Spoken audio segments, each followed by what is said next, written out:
드리겠습니다. 우리의 모든 것 되시는 아버지 하나님, 꿈새의 마지막 날 주님의 은혜를 사모하여 성도님들 이곳에 모여 있습니다. 김우 목사님과 예조이 씨의 찬양을 기쁘게 흠양하여 주시옵시고 이곳에 있는 우리 모두에게 큰 은혜를 허락하여 주시옵소서. 감사드리며 예수님의 이름으로 기도했습니다. 아멘.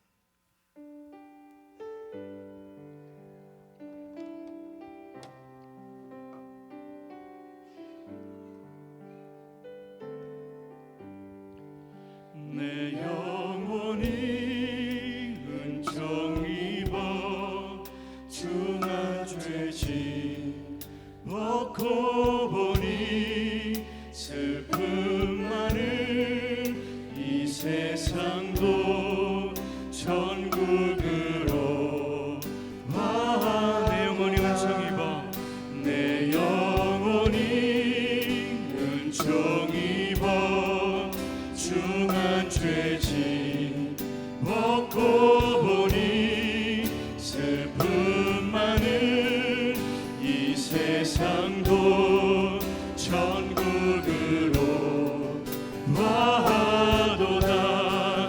할렐루야 찬양하세. 내 모든 죄 사함받고 주 예수와 동행하니 그 어디나 하늘나라 주의 얼굴 뵙기 전에 멀리 뵈던 하늘나라 내 맘속에 이루어지니 날로 날로 가깝도다. 할렐루야 찬양하세. 내 모든 죄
함께 통성으로 기도할 때에 나 같은 죄인을 살려주신 그 주님의 은혜가 오늘 이 꿈새 사순절 마지막 날 가운데에 임하게 하여 주옵소서. 담임 목사님의 말씀을 통하여서 창조의 복이 우리 가운데에 충만하게 임하게 하여 주옵소서라고 우리 다 함께 통성으로 기도하도록 하겠습니다. 살아계신 하나님 아버지 감사합니다. 꿈새 사순절 마지막 우리를 불러주시고 주님 앞에 찬양으로 경배하게 하시니 감사합니다. 우리 목사님 말씀을 통하여서 창조의 복을 누리며 나가게 하여 주시고 주의 성령이 충만하게 임하게 하여 주옵소서.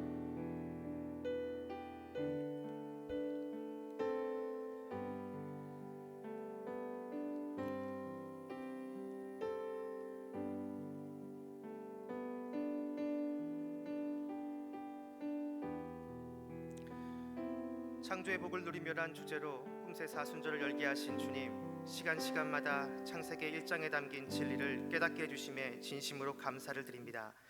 어느덧 마지막 시간이 되었습니다. 마지막까지 우리 모두에게 말씀해 주셔서 우리 모두가 이 시간 하늘의 음성을 듣는 귀하고 복된 시간이 될 수 있도록 역사하여 주시옵소서.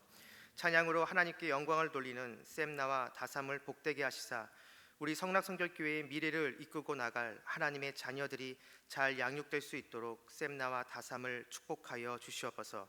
이제 하나님 말씀을 듣습니다. 말씀을 전해주시는 담임 목사님을 성령으로 충만케 해주셔서 이 시간 선포된 말씀을 통해 주님을 다시 한번 인격적으로 경험하고 체험하는 귀하고 복된 시간이 될 수 있도록 인도하여 주시옵소서.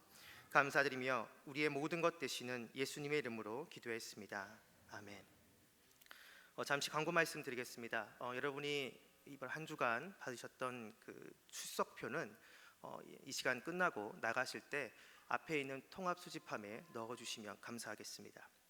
이 시간 셈나와 다삼의 찬양이 있은 후에 담임 목사님께서 나와주셔서 하나님이 보시기에라는 말씀으로 제목으로 하나님 말씀 전해주실 때 큰 은혜의 시간 되시기 바랍니다.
참 잘하셨습니다.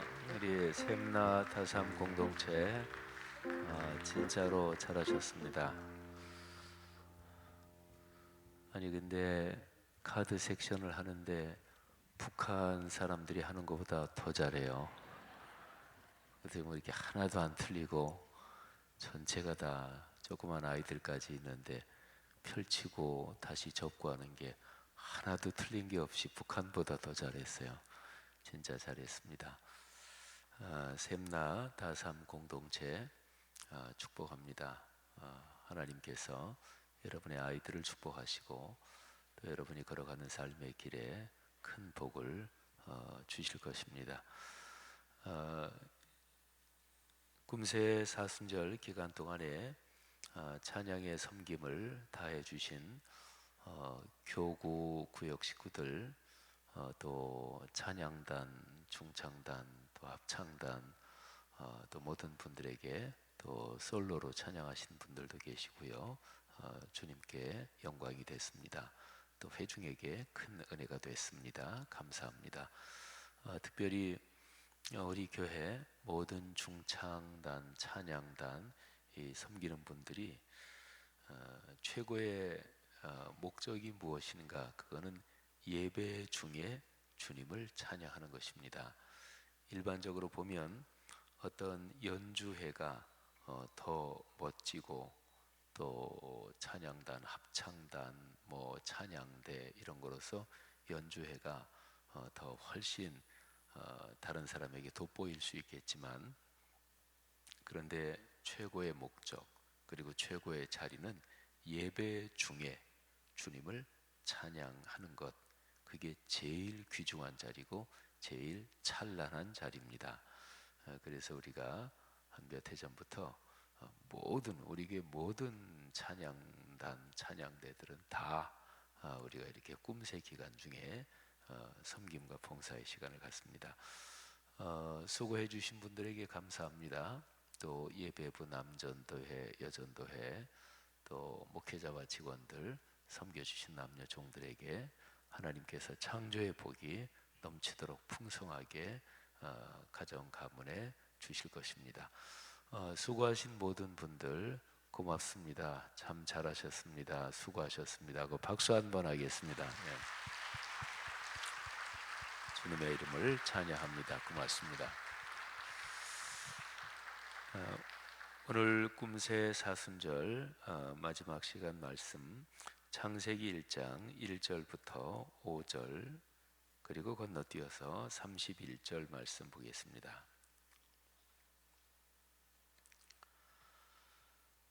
우리 모두 같이 봉독하지요. 1절부터 5절 그리고 31절입니다. 태초에 하나님이 천지를 창조하시니라.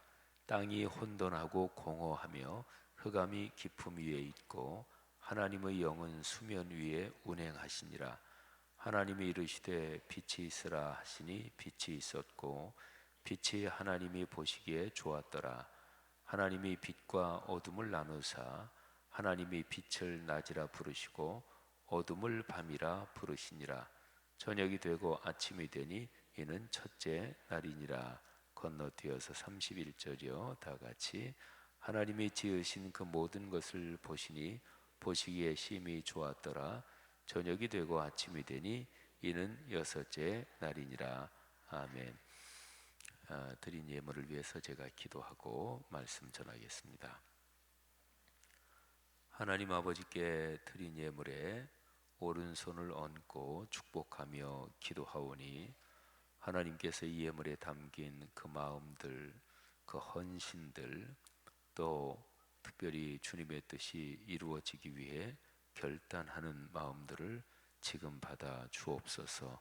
지금 성도들의 마음을 끌어안으시고 우리 한 사람 한 사람 머리에 손을 얹어 안수해 주옵소서. 이 꿈새 사순절 기간에 받은 창세기 1장의 은혜, 그 창조의 복이 사랑하는 우리 성도들의 삶에 넉넉하게 흐르게 하옵소서. 봄비처럼 그리고 가을비처럼 내리게 하시고 맑은 시내가 되어 흐르게 하시고 성도들 가정 가문마다 흐르는 그 맑은 시내가 합해져서 큰 강이 되게 하옵소서. 사업과 경제 활동에 함께 하시며 축복하시며 사회적으로 성취하게 하시고 어린 아가들부터 태아들부터 자라는 아이들, 청소년들, 젊은이들 하나님이 각별하게 축복해 주옵소서. 연세 드신 분들에게 건강의 원만함을 주시고 기도가 깊어지게 하시고 걸어갈수록 하나님이 부어주시는 영적인 은혜가 가득하게 하옵소서. 감사합니다. 예수 그리스도 이름으로 기도 올립니다. 아멘. 한 나라의 왕으로서 다른 나라하고 전쟁을 해서 이겼다. 그러면 그거는 왕이 된 사람으로서는 최고의 영광이고 그리고 최고의 승리겠죠. 전쟁을 해서 이겼다. 그리고 나서 승전식을 하지요. 보통 또는 개선의 행진을 합니다. 세계 아주 중요한 경기에 나가서 1등을 하면 보통 퍼레이드를 하죠. 요즘에는 뭐 우리나라 선수들이 전 세계에서 1등하는 그 종목이나 경기들이 흔해졌어요. 그래서 뭐 옛날처럼 그런 건 하지 않지만 옛날에는 세계 대회에서 나가서 1등을 했다. 그러면 퍼레이드를 했어요. 공항에서부터 아주 굉장히 저기 하고 그리고 시청이나 이런 데서 쭉 퍼레이드를 하고 그랬죠. 근데 한 나라의 왕으로서 다른 나라하고 전쟁을 했는데 이겼다. 또 더군다나 큰 승리를 했다. 그러면 왕이라는 그 사람으로서는 그보다 더 복된 일이 없고 그보다 더 영광스러운 일이 없을 것입니다. 근데 전쟁을 해서 상대편 나라의 왕을 사로잡았다. 그러면 더 말할 나위가 없겠죠. 얼마나 완벽한 승리이겠습니까? 그래서 그 왕이 승리의 개선식을 하고 또 왕을 따르는 온 백성들과 함께 크게 축하의 행사를 가졌습니다. 그 정도면 그 왕에게는 최고의 영광이고 바로 그 승리에서 이긴 날 또 승리의 개선식을 가진 날 그날은 아마 그 왕으로서는 평생 기억에 남을 아주 그냥 가슴 뿌듯한 행복한 날이었을 것입니다. 구약 시대에 사울이라는 왕이 이스라엘의 첫 번째 왕이지요. 바로 그런 큰 승리를 거머쥐고 또 그런 기쁨을 누렸던 사람입니다. 사울은 이스라엘의 초대 왕으로서 이스라엘의 국가를 상당 부분 키워놓은 사람, 국가로 보면은 공로자이죠. 그러니까 나라가 왕 제도가 처음 생기고 나서 그 다음에 군대를 창설한 사람이에요. 그러니까 상비군을 창설한 사람이 사울입니다. 그 전까지는 상비군이 없었고요. 전쟁이 나면 그러면 백성들이 이렇게 모여서 군대가 조직이 돼서 그래서 싸우고 전쟁이 끝나면 다시 그냥 다 자기 일터로 돌아가서 그냥 일하고 해산되고 그랬습니다. 그 시대가 사사 시대죠. 근데 사울이 이스라엘의 초대 왕이 되면서 사울은 상비군을 창설했고 그리고 사울의 아들들 중에서 요나단이라는 그 아들은 아주 탁월한 용사였습니다. 그래서 사울 휘하에 이스라엘 전체에서 아주 탁월한 용사들이 모여들기 시작했습니다. 그리고 누구보다도 사울 자신이 용사였습니다. 이런 사람이 왕이 돼서 그리고 이스라엘의 왕의 제도가 이렇게 정착이 되고 그리고 적군과 싸워서 큰 승리를 거두고 그리고 적국의 왕까지 사로잡았습니다. 그리고 승리의 개선식까지 했습니다. 그리고 온 백성이 이 사울 왕을 칭송했습니다. 뭐 이 정도면 최고잖아요. 조금도 뭐가 부족하다든지 뭔가 빠진다든지 그런 게 전혀 없는 상황이죠. 여러분이 지금까지 걸어오시는 인생길에서 여러분 인생의 최고의 날을 한번 지금 떠올려 보십시오. 하루만 떠올려 보셔도 좋고 아니면 한 두세 개 떠올려 보셔도 좋습니다. 여러분 인생의 최고의 날이 언제입니까? 여러분 인생의 그 최고의 날, 그날은 여러분에게 잊지 못할 날이겠죠. 저도 이렇게 머리에 몇 개가 떠오릅니다. 가장 기뻤던 날, 가장 행복한 날, 그리고 참 내 인생에 그런 날이 있어서 너무나 감사하다. 그런 날을 한번 머리에 떠올려 보시는 거예요. 사울 왕이 바로 그런 날, 그것 때문에 얼마나 기뻤겠어요. 근데 바로 그날 사울 왕에 대한 다음과 같은 평가가 성경에 기록이 되어 있습니다. 한번 들어보십시오. 사무엘상 15장 맨 마지막 두 절 34절 35절하고 그리고 16장으로 넘어가서 사무엘상 16장 1절, 그러니까 15장 마지막 두 절 16장 1절을 세 절을 제가 읽습니다. 성경은 원래 처음에 기록될 때 장절이 구분이 되어 있지 않았기 때문에 한 장의 끝부분하고 그 다음 장의 첫 부분은 원래 성경이 기록될 때 자연스럽게 그냥 이어져서 흐르는 그런 내용이에요. 이에 사무엘은 라마로 가고 사울은 사울 기브와 자기의 집으로 올라가니라.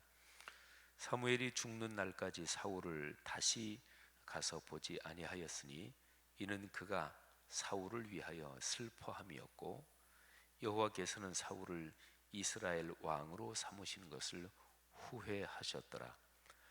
여호와께서 사무엘에게 이르시되 내가 이미 사울을 버려 이스라엘 왕이 되지 못하게 하였거늘 내가 그를 위하여 언제까지 슬퍼하겠느냐.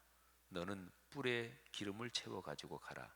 내가 너를 베들레헴 사람 이새에게로 보내리니 이는 내가 그의 아들 중에서 한 왕을 보았느니라 하시느니라. 아멘. 여기에 사무엘이라는 사람이 등장합니다. 사무엘은 사울을 왕으로 끌어낸 사람이에요. 물론 사무엘이 독자적으로 한 건 아니고요. 하나님이 사무엘에게 지시하셨습니다. 사울 그 사람이 이스라엘의 왕이다. 그를 왕으로 세워라. 이 사무엘은 사울보다 나이가 훨씬 많았어요. 아마도 한 세대 정도 위였을 것입니다.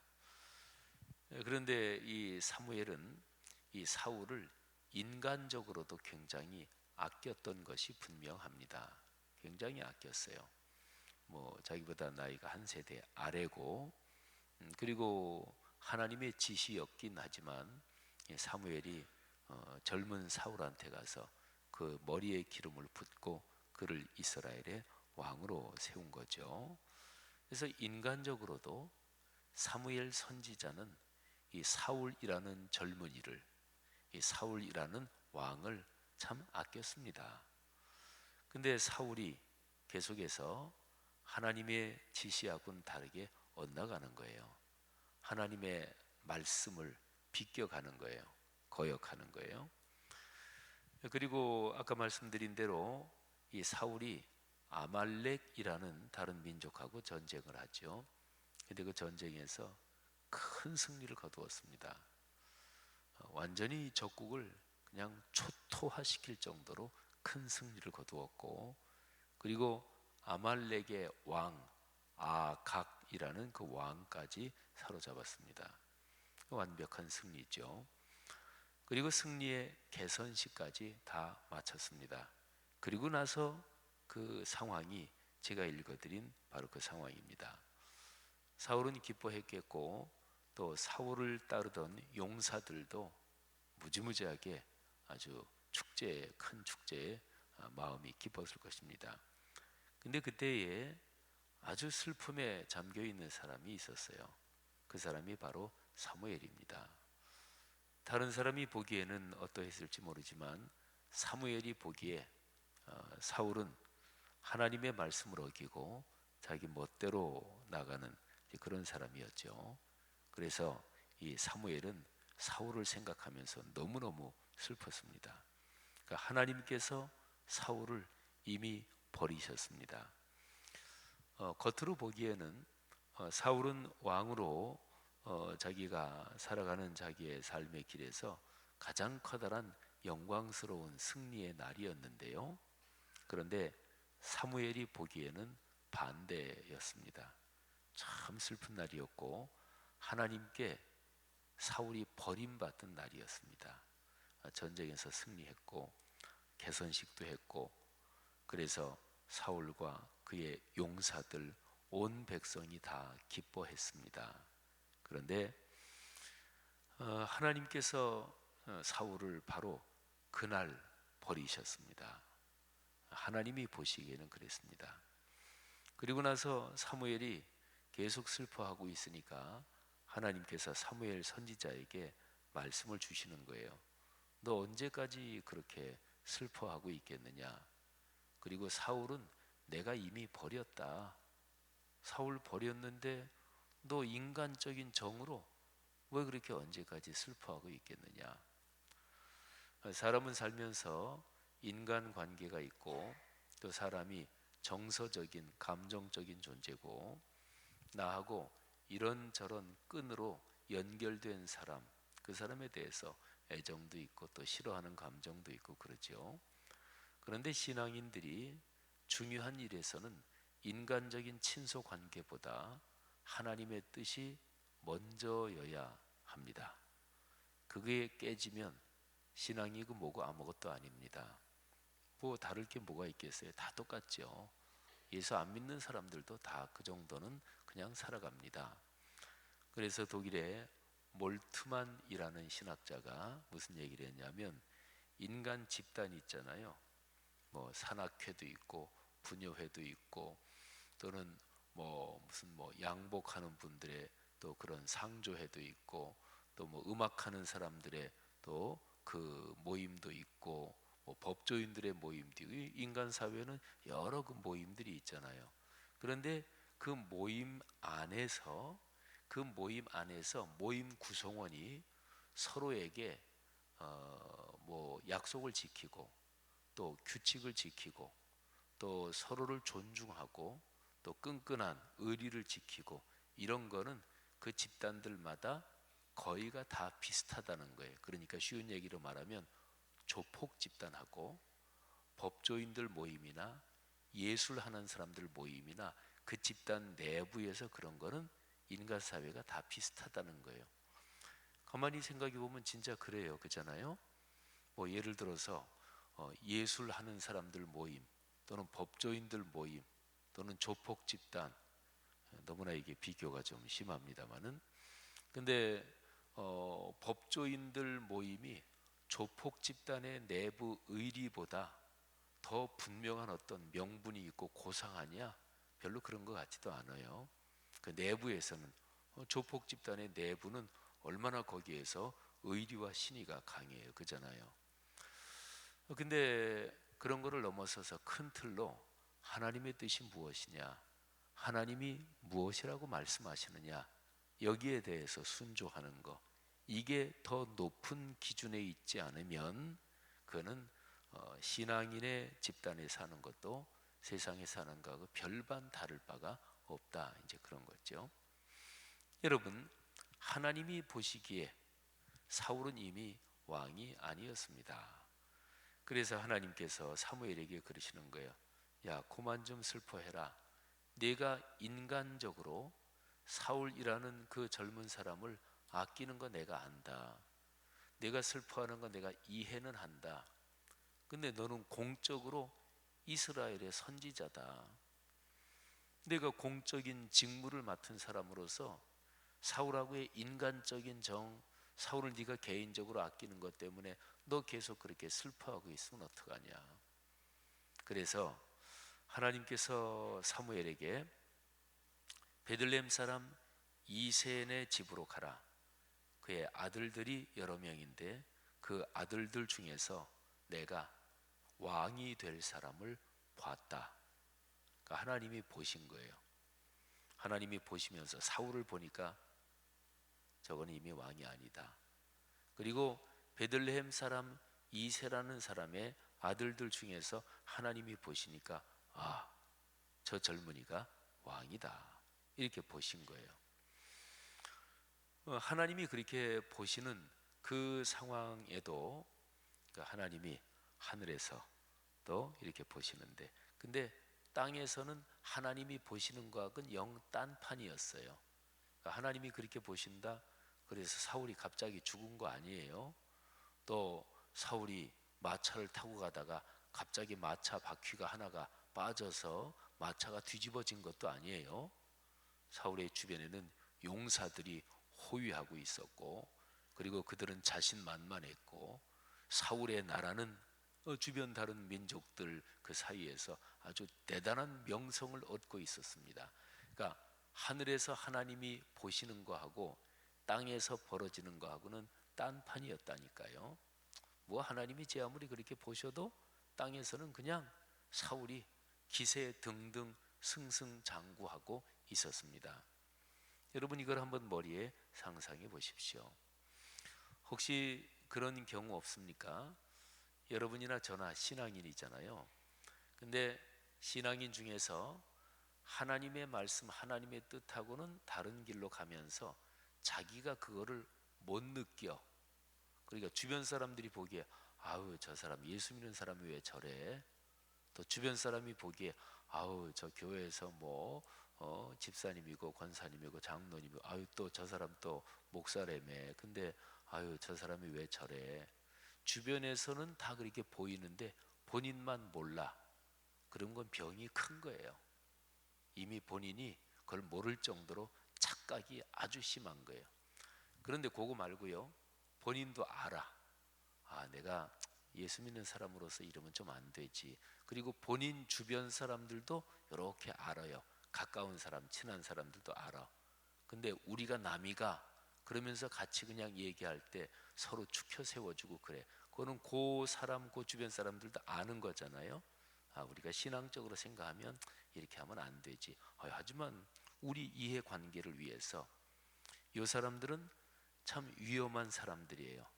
이 사람들이 받을 심판은 더 커요. 왜? 알면서도 계속 글로 나가니까. 그런데 제일 심판이 큰 사람은 누구냐? 명확하게 알아. 내가 하는 일이 하나님의 뜻에 어긋나. 근데도 계속 하는데 계획적으로 하는 거예요. 의도적으로 하는 거예요. 그리고 특별히 하나님의 교회 공동체에 이게 해가 돼. 교회가 시끄러워져. 근데 상관없어. 우리 편이 헤게모니를 쥐면 상관없어. 교회가 시끄러워지는 것도 상관없어. 이 사람들은 받을 심판이 무지무지하게 클 것입니다. 그러잖아요. 그러니까 신앙인으로서 하나님께서 보시기에 어떠하냐? 성경이 뭐라고 말씀하지? 이 기준, 이거에 가장 높은 기준을 두지 않으면 그는 신앙이 성장하지 않습니다. 그런데 그냥 이제 우리가 여기는 우리 교회잖아요. 근데 우리 성도들이 또 우리 한국 교회. 근데 예를 들어서 저 북한 쪽에서 뭐라 그런다. 그럴 때 한국 교회 교인들이 똘똘 뭉쳐서 기도해요. 그건 아주 쉬워요.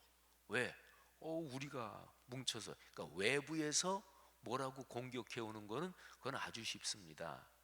그런데 우리 내부에서, 그리고 특별히 더 좁은 우리 가까운 몇 사람, 근데 가까운 몇 사람이 야 우리 이렇게 하면 안 되잖아. 우리한테는 이익이야.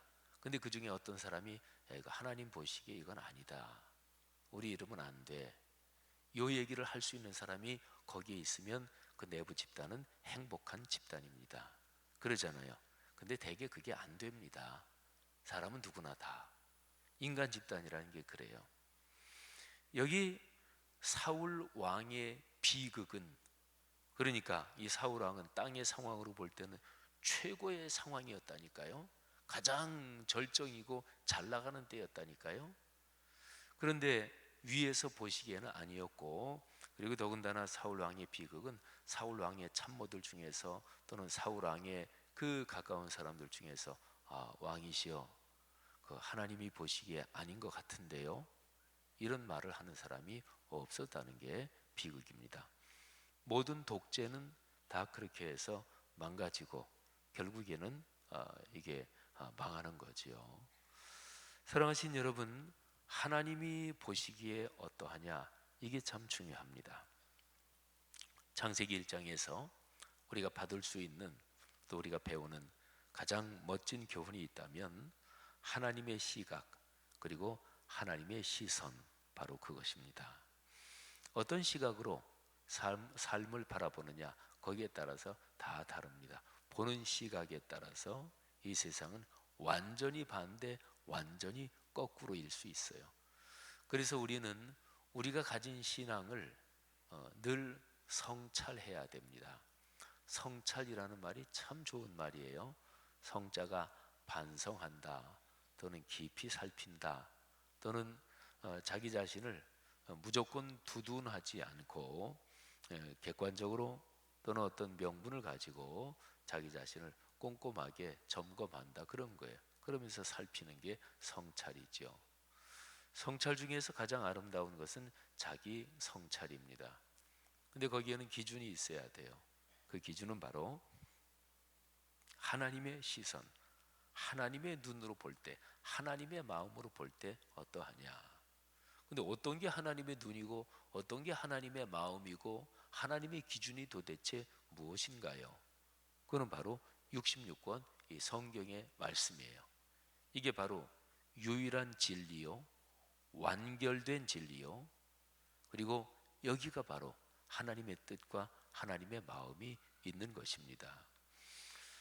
그래서 신앙생활을 하면서 66권 완결된 진리의 말씀, 이 기준에 어긋나면, 그러니까 이게 기준이 되지 않으면 그는 기독교 신앙이 망가져 가는 거예요. 만일에 어떤 사람이 명시적으로 아유 성경 그건 뭐가 중요합니까? 이렇게 얘기하면 그거는 아유 뭐 당신 말이 맞을 수도 있겠네요. 그러면 안 돼요.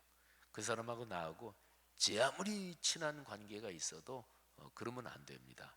어떤 사람이 성경을 적어도 교회, 기독교 사역에서 아유 성경 그건 뭐가 중요해요 그냥 이렇게 얘기하는데 거기에 장단 맞춰주면 안 돼요. 아니 어떻게 그렇게 얘기할 수 있습니까? 당신하고 나하고 제 아무리 친하지만 그건 아니죠. 내가 당신한테 큰 빚을 졌지만 그건 아닙니다. 그건 잘못된 겁니다. 이렇게 해야 되는 거잖아요. 그죠? 그래서 목사가요, 교회에서 목회를 하면서 성경 읽읍시다, 말씀 묵상합시다, 그럴 때 대놓고 반대하는 성도는 없어요. 그잖아요. 우리 교회에서 또 이런저런 말씀 관련된 이런 거 할 때 예를 들어서 우리 꿈새 사순절 우리 꼭 1년에 3번은 새벽에 나와서 말씀을 들읍시다. 그럴 때 우리 교회 성도들 중에 누가 아유 꿈새 사순절 그거 하지 맙시다 이런 사람은 없잖아요. 그죠?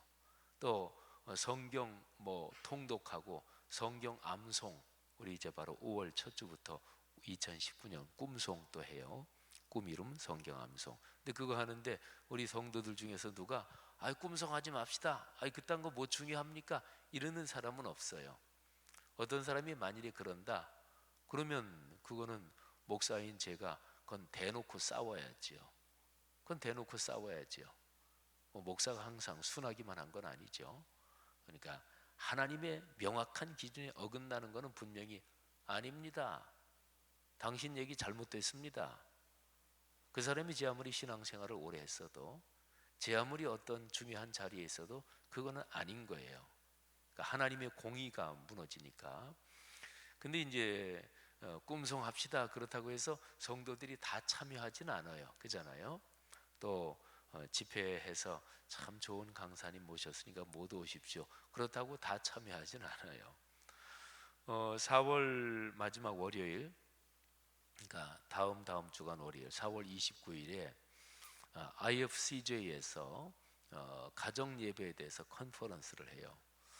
굉장히 중요한 컨퍼런스고 또 제가 앞으로 목회해 가는 남은 목회 10년 또 10년 뒤에도 은퇴하더라도 저는 목사로서 또는 한 사람의 그리스도인으로서 하나님이 부르실 때까지 인생길을 걸어갈 텐데 하여튼 제가 하나님 앞으로 가는 때까지 계속 해야 될, 그게 바로 다음 세대를 세우는 것이고 신앙의 세대 전승이 되게 하는 것이고, 저한테는 너무 가슴이 설레는 일이에요. 그리고 이 일은 그리스도인 누구나 볼 때에도 당장 내 아들, 딸하고 연관되는 일이고 내 손자, 손녀하고 연관되는 일이니까 굉장히 중요합니다. 어떤 사람 하나가 판교로 이사 갔어요. 그 사람 때문에 판교 땅값이 올라갔습니다. 대단한 사람이죠. 그 사람만 움직이면 땅값이 올라가요. 그 사람이 돈 버는 건 간단합니다. 어디 땅값 싼 데다가 좀 이렇게 사놓고, 그러고 나서 그 사람이 그냥 글로 이사 가면 돼요. 그러면 땅값이 올라가요. 기업으로는 그렇죠. 저 그냥 허허 벌판에 그냥 삼성, 현대, 기아 뭐 또 이런 대기업이 그냥 땅 사놓고 큰 프로젝트 진행하면 이미 땅값이 올라요. 그러니까 자본주의 사회에서는 돈 가진 사람이 돈 버는 거는 아주 간단합니다. 땅 짓고 헤엄치는 정도라고 봐도 좋을 것 같아요. 제가 그쪽 전문가는 아니지만. 근데 어떤 사람 하나가 판교로 이사 가면서 판교 땅값이 올라갔다니까요.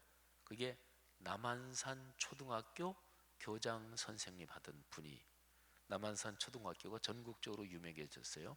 우리 교회 쭉 어릴 때부터 자란 최영준 목사님이 지금 남한산 그 성결교회 거기서 지금 목회하고 계시죠. 남한산성 안에 있죠, 그 교회가. 지금은 남한산성 안에 종교시설 허가가 전혀 안 나요. 근데 옛날부터 거기 있던 교회인데, 근데 그 교장 선생님이 남한산 초등학교 교장 선생님으로 있으면서 아이들 교육을 잘 시켜서 부모들이 내 아이 거기 보내고 싶어서 글로 다 이사 가는 거예요. 그래서 집값도 오르고 땅값도 오르고. 근데 판교 초등학교를 만들어 가지고 교장을 공모했는데 그분이 글로 갔어요. 그래서 판교 땅값이 올랐다는 뭐 그런 얘기도 있어요. 여러분, 아이들 교육은 부모로서는 승부가 걸린 문제고 생사가 걸린 문제. 내 아이 교육하느라고 부부가 떨어져서도 살아요. 아이들 교육 때문에. 또는 아이들 교육을 쓰는 부모가 모든 걸 다 희생해요. 4월 29일 날 세미나는 그런 거예요. 제가 지금 설교하는 중이니까 4월 29일 세미나 홍보하는 건 아니에요. 근데 제가 지금 드리는 말씀이 이제 그런 거예요. 진짜로 중요한 거, 하나님이 보시기에. 저는 목사니까 성도들을 굉장히 다양한 사람들을 만나요. 그래서 여러 가지 잡다한 지식이 제일 많은 사람, 그러면 아마 사회 모든 직종 중에서 목사일 거요. 아마 그럴 겁니다. 목사처럼 다양한 직종 사람 만나는 사람이 어디 있어요? 정치인도 만나고요, 예술가도 만나고, 사업가도 만나고, 뭐 할아버지도 만나고, 아이도 만나고. 오늘은 저 조그만 아이들하고 전부 다 제가 하이파이브 했거든요.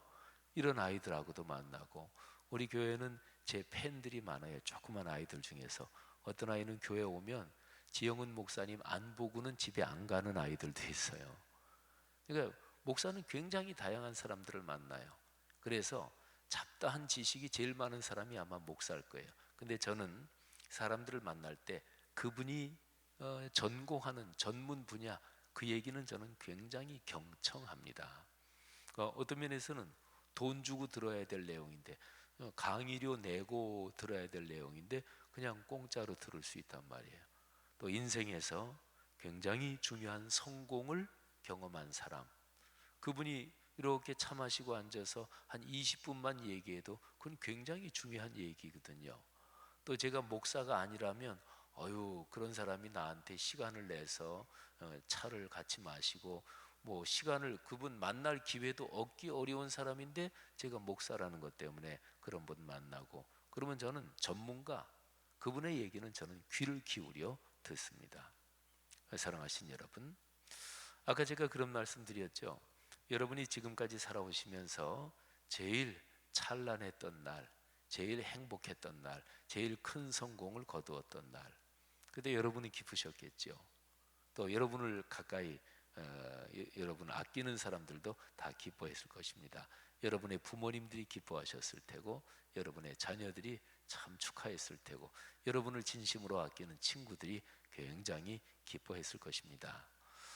근데 친구들 중에서 배 아파한 사람도 있었을 거예요. 그런데요, 여러분이 생각하는 여러분 인생의 최고의 날에 하나님은 어떻게 보고 계셨을까요? 이게 중요합니다. 이게 바로 신앙인의 가장 기본적인 이 중심축입니다. 창세기 1장에는 하나님이 엿새 동안 천지를 창조하시면서 하루 창조 작업 끝나고 나서 하나님이 이렇게 보시는 거예요. 근데 너무너무 좋은 거예요. 야, 좋다. 참 잘 됐다. 오늘 첫날 일 진짜로 잘 됐다. 이게 바로 성경에 나오는 하나님이 보시기에 좋았더라. 바로 이 표현입니다.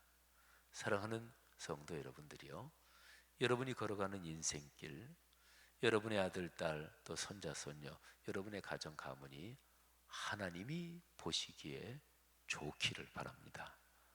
하나님이 보시기에 아름답기를 축복합니다.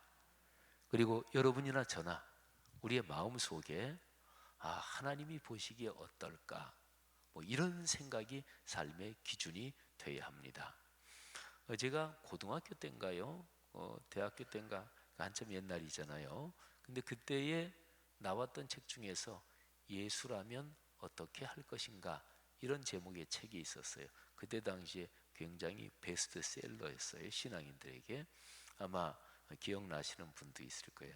그래서 그때 농담으로 그런 농담을 했어요.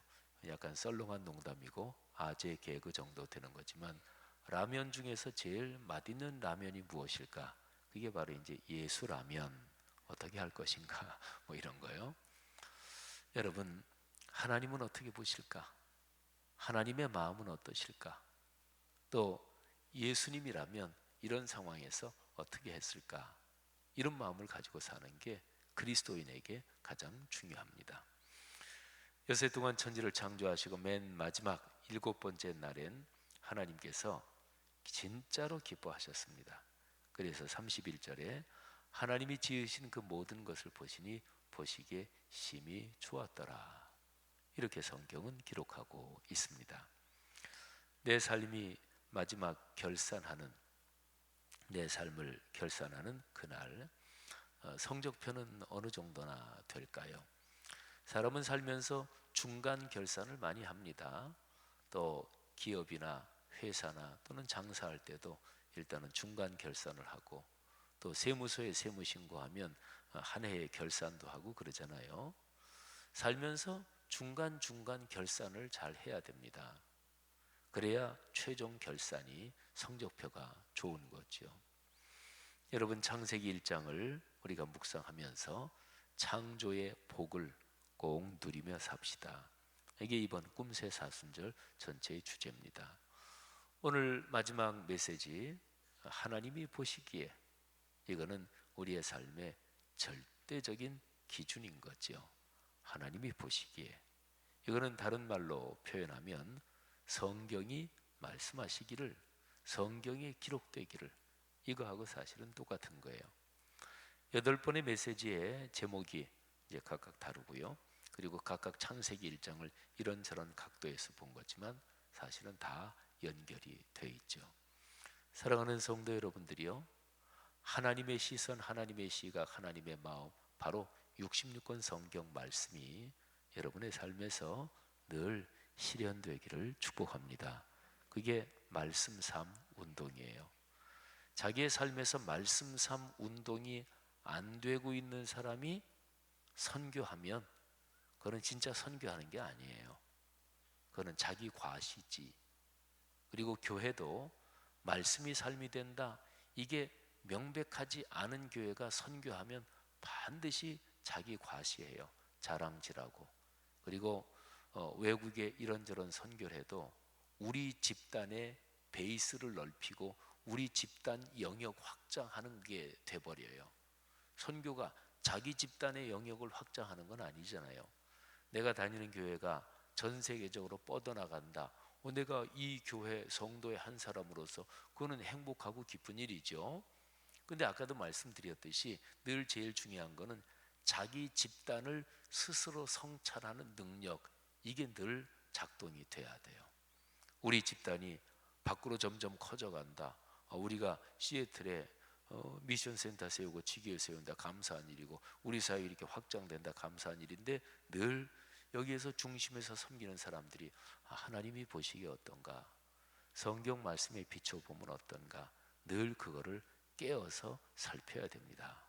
우리 교회의 지도자 여러분들이요, 여러분들이 늘 말씀을 묵상하시면서 우리 교회 사역을 그렇게 이끌어 가시기를 부탁을 드립니다. 아까 저기 이렇게 앉아있는 우리 아이들 보면서 그런 생각을 했어요.